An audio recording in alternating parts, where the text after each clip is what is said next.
প্রিয় বন্ধুগণ, এই জন্যে ওলামা একরাম বলেছেন ইবাদতের 3টি রকম রয়েছে। ইবাদতের কয়টা রকম? 3টি। যেমন নামাজের রকম রয়েছে, যেভাবে ইসলামের রকম রয়েছে, ইবাদতের কয়টি রকম রয়েছে ভাই? 3টা। কয়টা রকম?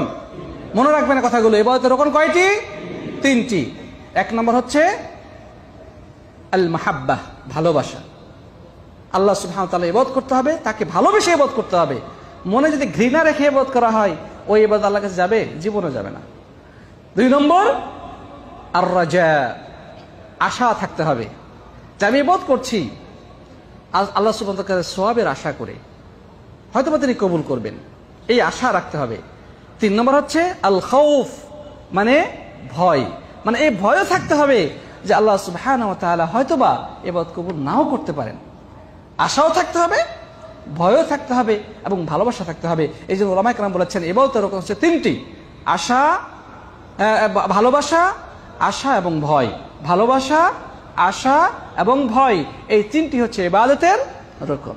সুতরাং ইখলাস যার মধ্যে রয়েছে তার মধ্যে ভয় থাকবে যে আল্লাহ সুবহানাহু ওয়া তাআলা হয়তোবা আমার ইবাদত গ্রহণ নাও করতে পারেন।